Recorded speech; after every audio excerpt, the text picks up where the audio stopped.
Olá, muito bom dia a todos. Eu sou o António Tadeia, este é o Futebol de Verdade, edição de 3 de outubro de 2019, edição que começou 15 minutos mais tarde, 15, 17 minutos mais tarde, por causa da conferência de imprensa de Fernando Santos, que acabou de anunciar a lista dos 25 jogadores convocados para duplo confronto da Seleção Nacional frente ao Luxemburgo e à Ucrânia, duplo confronto que vai, com certeza, levar Portugal para mais próximo da fase final do próximo Campeonato da Europa, o Campeonato da Europa de 2020. Não é muito complicado, eu já vou explicar melhor as contas mais daqui a bocadinho, mas vou também passar em revista aquilo que foi a lista dos jogadores chamados por Fernando Santos. Houve 5 alterações relativamente à última convocatória, essa para os jogos contra a Sérvia e a Lituânia, em que Portugal deu aí sim um passo fortíssimo em frente para estar na fase final do Campeonato da Europa. Entretanto, não se esqueça que pode fazer perguntas, pode deixar perguntas na caixa de comentários deste post de Facebook, quem está a ver em direto no Facebook, é evidente. E eu, no final, a equipa que produz este Futebol de Verdade vai escolher uma das perguntas que forem deixadas nesta caixa de comentários e eu responderei. Não tem que ser sobre os temas, e vão ser 2, sobre os quais vou debruçar-me aqui hoje, que são a convocatória de Fernando Santos para a Seleção Nacional e a derrota do Benfica ontem em São Petersburgo frente ao Zenit na Liga dos Campeões. Não tem que ser sobre estes 2 temas, pode ser sobre outro qualquer, desde que seja, obviamente, futebol. Mas pronto, vamos então à lista de convocados de Fernando Santos para o próximo confronto duplo da Seleção Nacional. 5 alterações relativamente à última convocatória e vou passar a citá-las. Sai João Cancelo, entra Ricardo Pereira, troca de lateral direito. Sai Ricardo Carriço, entra Ruben Semedo, troca de defesa central. No meio-campo, sai Renato Sanches, entra João Mário, troca de jogador, enfim, médio de ligação.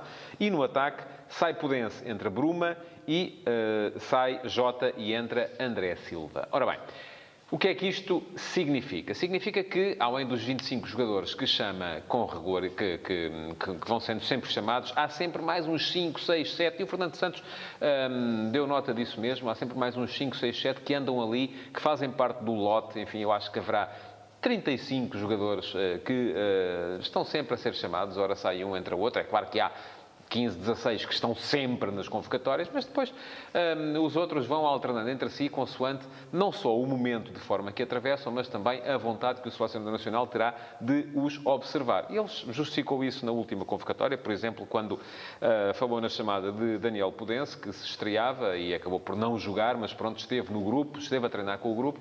Ele, Fernando Santos, acabou por dizer isso mesmo, que quando há algum jogador que lhe chama a atenção pelo clube, ele gosta de o chamar para o ver ao vivo, para o ver a treinar, quanto mais não seja. E para perceber se ele tem ou não capacidades para integrar o grupo da Seleção Nacional. É por isso que aparecem agora estes jogadores. Cancelo, enfim, dos que saem, Cancelo está a ter alguns problemas para ser titular em todos os jogos do Manchester City e Ricardo Pereira tem estado bem no Leicester. Portanto, aqui temos claramente uma posição para a qual Portugal tem 3 jogadores de grande nível, João Cancelo, Nelson Semedo e Ricardo Pereira, já para não falar de Cédric, que enfim, que caiu um bocadinho na hierarquia, mas pelo menos estes 3 jogadores vão estar até à fase final a lutar pelas 2 vagas disponíveis. Depois, na questão dos defesas centrais, parece que há 3 jogadores que estão fixos, que são eles Fonte, Pepe e Rubem Dias, e depois há a quarta vaga, ela vai estar também ali um bocadinho a oscilar entre vários jogadores. Teve Carriço na última lista, está agora Ruben Semedo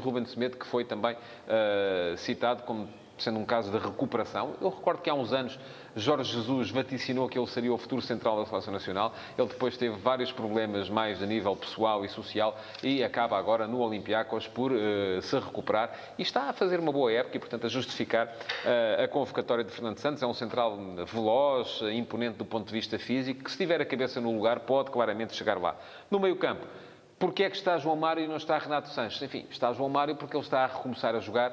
Renato Sanches também não tem tido um efeito assim tão grande no Lille e tem sido João Mário no Lokomotiv de Moscovo, já está a fazer a Liga dos Campeões, enfim, portanto é um jogador que está a reentrar também e com o qual Fernando Santos não quer perder o contacto. E depois, no ataque, Pudense veio para se mostrar no último estágio, agora regressa Bruma, que também pelo que tem feito no PSV, justifica perfeitamente a chamada a esta seleção, tal como regressa também André Silva, e aqui resta perceber se não será também por causa dos problemas físicos de Jota, mas André Silva é claramente também um jogador desta seleção, é um 9, ele tem sido titular na equipa do Eintracht Frankfurt, tem feito golos.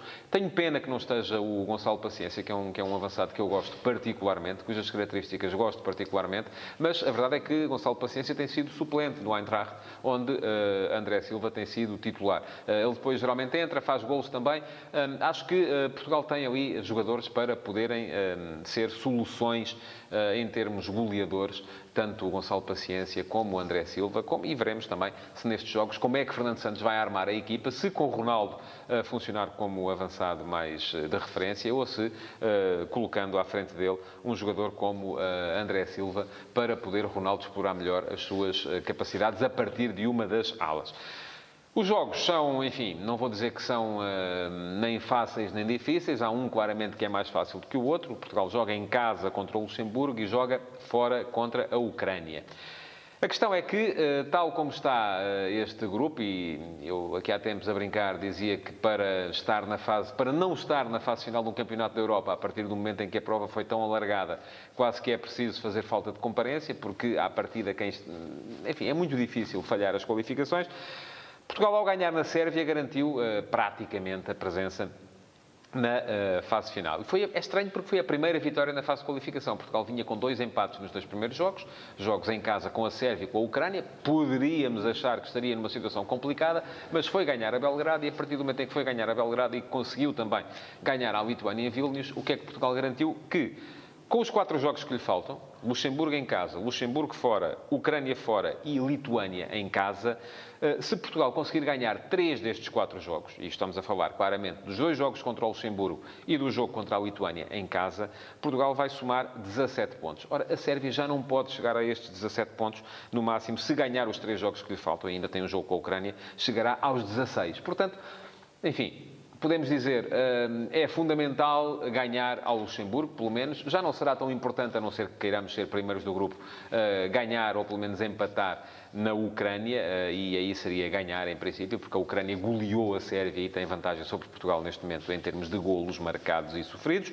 Mas se o objetivo é apenas a qualificação, e qualificam-se os 2 primeiros, sendo que o terceiro, que em princípio será a Sérvia, vai para o play-off, se o objetivo é a qualificação, então o jogo da Ucrânia até nem é assim tão importante. Pode ser encarado numa perspectiva um bocadinho mais diletantística. É claro que, e é bom não esquecer, e Fernando Santos reforçou isso, quanto mais não seja a falar também um bocadinho para dentro, para os seus jogadores, os jogos com a Lituânia e com o Luxemburgo não estão ganhos. Faz hoje, precisamente, 2 anos, foi no dia 3 de outubro de 2017, que o Luxemburgo, em jogo de qualificação para a fase final do Campeonato do Mundo 2018, foi empatar a 0 com a França em França. E, portanto, não é uma coisa que... E a França depois veio a ser campeã do mundo em 2018. Portanto, não é líquido que estes jogos estejam ganhos, mas também, enfim, será seguramente muito mais fácil conseguir ganhar em casa ao Luxemburgo do que ir ganhar à Ucrânia em Kiev. Portanto, atenção para os 2 jogos, mas com a certeza de que, em princípio, a qualificação já não estará muito complicada e que Fernando Santos pode ir aproveitando para ver jogadores, testar estes agora, testar outros mais tarde, para melhorar a equipa, e ela, recordo bem precisa de ser melhorada, porque tem mostrado algumas debilidades nos últimos jogos. Bom, ponto final na questão da Seleção Nacional. Voltaremos a ela mais tarde, quando os jogos estiverem mais próximos, e é a altura de olhar um bocadinho para aquilo que o Benfica fez ontem na Liga dos Campeões. O Benfica voltou a perder, perdeu ontem frente ao Zenit por 3-1. Esteve a perder por 3-0, deu uma imagem paupérrima durante boa parte do jogo. Não foi durante todo o jogo, foi durante boa parte do jogo e, sobretudo, não me convenceram as justificações que Bruno Lage deu no final, após mais esta derrota do Benfica. Este Benfica é uma equipa que é tão dominadora em Portugal, onde eu fiz este exercício hoje, no último passo, no texto que podem ler em antoniotadeia.com, em que ganhou 80% dos últimos 20 jogos. e como é depois fraca em termos internacionais, onde, somando Liga dos Campeões e Liga Europa, o Benfica só ganhou 25% dos últimos 20 jogos também. Portanto, há uma diferença abismal entre aquilo que é o rendimento do Benfica interno e aquilo que é o rendimento do Benfica externo. E é uma diferença que não se reflete, por exemplo, quando olhamos para o Futebol Clube do Porto, que tem percentagens muito diferentes. Mantém-se próximo do Benfica em termos nacionais, até um bocadinho melhor, em virtude daquele Benfica-Porto que o Porto ganhou no Estádio da Luz. O Porto tem 85% de vitórias nos últimos 20 jogos nacionais.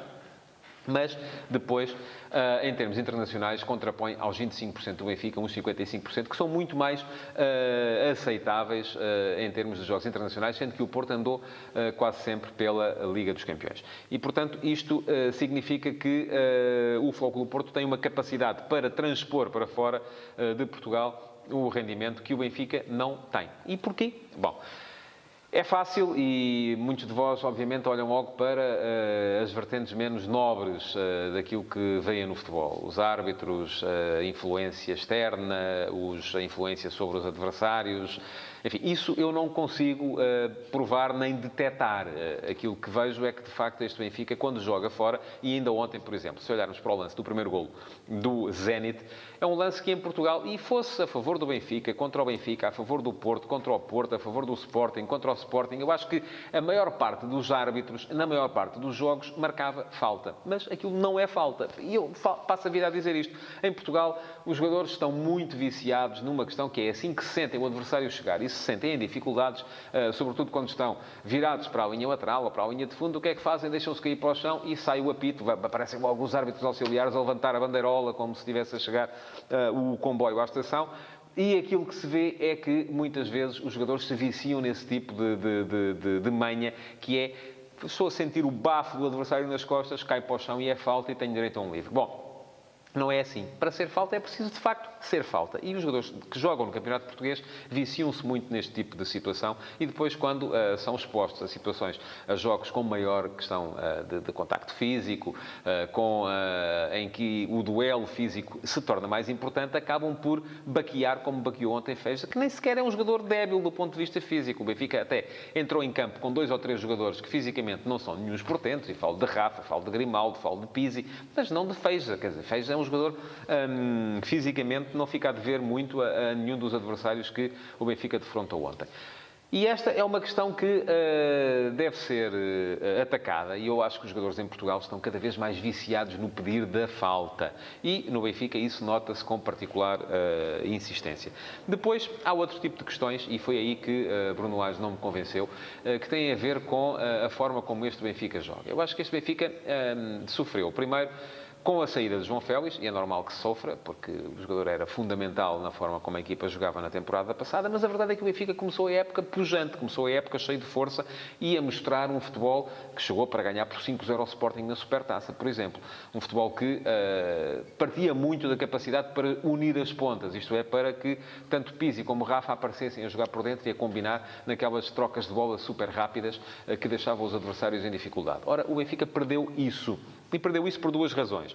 Perdeu porque os adversários perceberam e passaram a povoar melhor aquela zona do terreno, e perdeu também porque, a partir desse momento, Lage passou, e temos visto Pizzi muito mais encostado à direita nos últimos jogos do que era habitual no início da temporada, e isso fez com que o futebol do Benfica mudasse. O Benfica passou a cruzar mais, a própria entrada de Taarabt no 11, enfim, tem efeitos na forma como a equipa assume o risco mais cedo, porque Taarabt, jogando mais atrás, aumenta a dose de risco do jogo do Benfica do ponto de vista ofensivo, no meio-campo. Há mais passe vertical desde uma fase mais prematura do jogo, mas quando se tenta menorizar essa dose de risco, e foi isso que Bruno Lage fez ontem ao colocar Taarabt como segundo avançado, apostando no meio-campo com Feixa e Gabriel, aquilo que acontece é que não só Taarabt se torna mais ou menos irrelevante, enfim, não faz bem, também não faz mal, mas não é propriamente um goleador, não é um jogador que apareça na área para finalizar, abusa do remate de longe,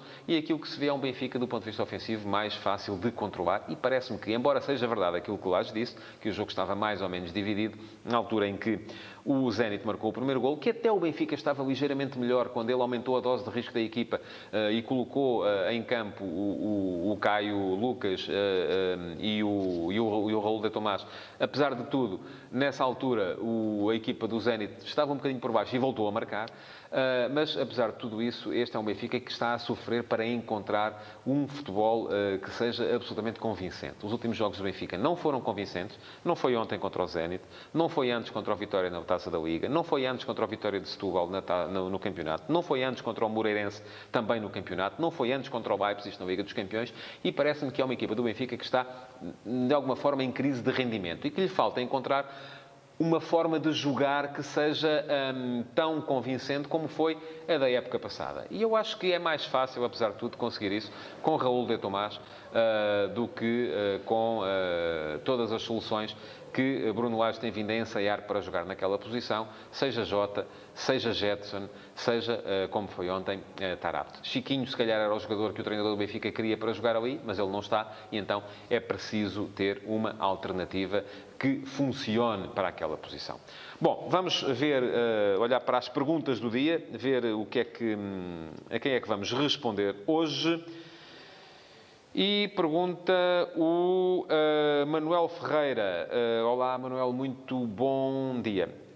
O que pensa dos jogos das equipas portuguesas para hoje na Liga Europa? Todos a jogar em casa e a precisar de pontos, especialmente o Sporting e o Vitória. Abraço. Ora bem, sim, toda a gente precisa de pontos, obviamente. Estamos numa segunda jornada ainda das competições europeias e, portanto, é a altura para toda a gente precisar ainda de pontuar, porque ainda ninguém tem a situação absolutamente garantida. Claro que precisam mais de pontos aqueles que perderam na primeira jornada.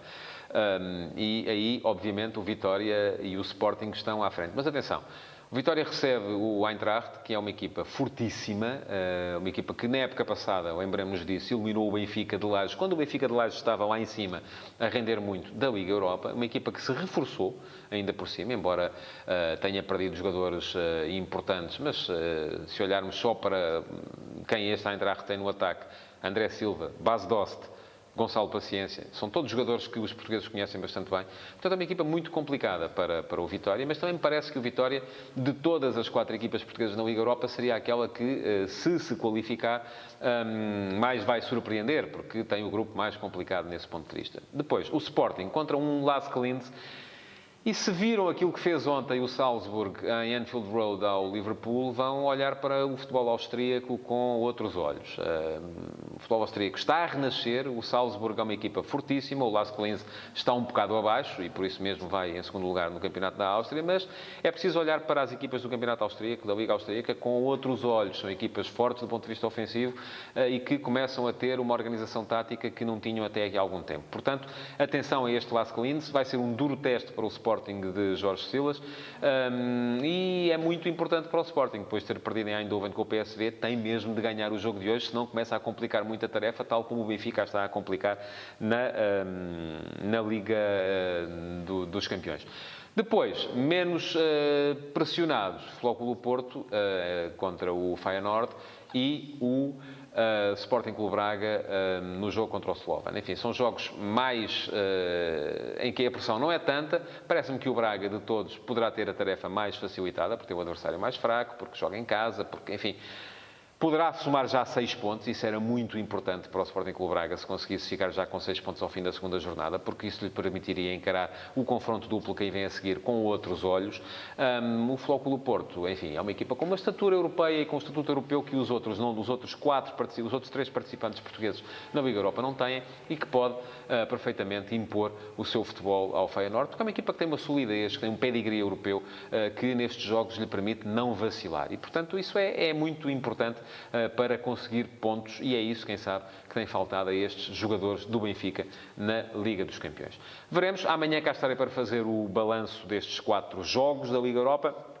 Para já, aquilo que tenho para vos pedir é que reajam, que ponham like neste vídeo, que comentem, que o partilhem e já sabem também que se o Futebol de Verdade está em podcast e que podem subscrever e receber notificações sempre que houver um novo Futebol de Verdade para ouvirem no vosso telemóvel. Muito obrigado por terem estado desse lado e até amanhã.